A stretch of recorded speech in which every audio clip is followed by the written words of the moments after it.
So here in Asia, we use these water guns next to the toilet. So it's basically a bidet in a hose factor. And the reason why is it saves on toilet paper. You don't have to smear turds across your butt with toilet paper. You just rinse yourself off and then dry yourself off after the fact. My kitten is messing with the microphone. But the cheap plastic nozzles, like they tend to break or start leaking. So this is a stainless one with a clicky, but I dropped this once on the tile and it clicked open and it just started spraying up against the ceiling.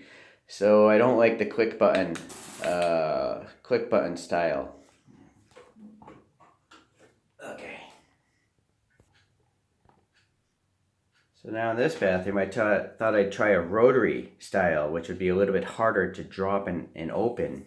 So you just, twist it to open, twist it to lock.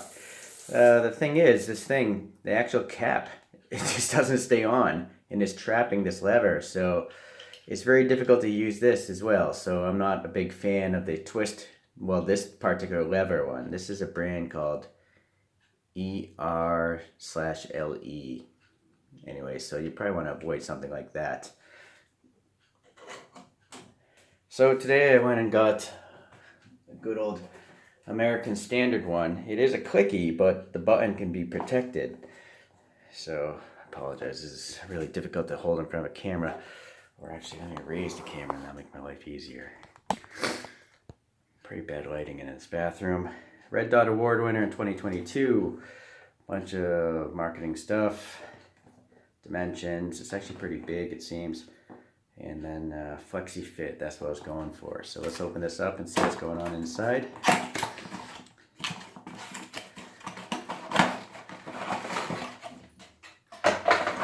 So they usually come with these hoses, but if you have high water pressure, I've had 2 of these explode.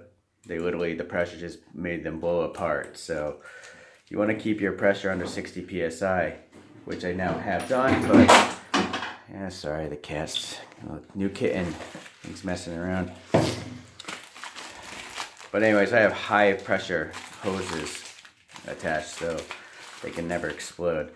Alright, so here's the main body, and it doesn't actually click on, I don't think. I think it's just a temporary button.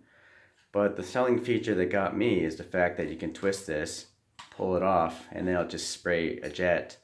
But you can actually put this on 180 degrees. And so now if you drop it, it would be almost impossible, I think, to activate this. And even if you did, the pressure return would turn it off. So I think this might prove to be a good solution. It's all plastic. There's no stainless or metal in this thing, it seems.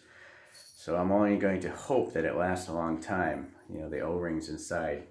Hopefully American Standard built some quality on the internals, but can't say for sure. What else is in this box?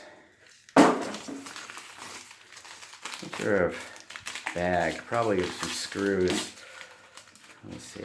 Yeah, wall mounting studs and screws for the cradle, and this is probably the cradle itself. Just wrapped in tissue. It's interesting that this would be chromed, and the other thing is just white. I'll probably just fit it in the one in the wall already. And then some instructions. Chinese, English, all the languages. Alright. Yeah, they're even recommending here. You have to check your water pressure. This is, I think, bar. MPa, I don't know. It's also a temperature range, because it's plastic, I assume. Alright, so let me hook this thing up, and we'll see how well it sprays. Alright, I hooked it up there, and we'll just pull this trigger. That's like 55 psi. Not bad. And then if you want to take this off, let's just see this little slot.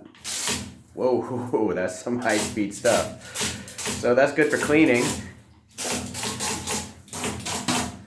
And then yeah, for some reason you want to have the button on the outside, you can. But again, for me, I'm afraid of dropping it. And if I'm not home, the water would just keep running. But I don't think it's possible with this one because this is a temporary switch. It will not stay in the on position. All right, so American Standard, well-designed product. Only time will tell if the O-rings inside of this thing will, you know, keep the water from leaking prematurely, but I recommend this one. All right, see you guys. Another random product review done.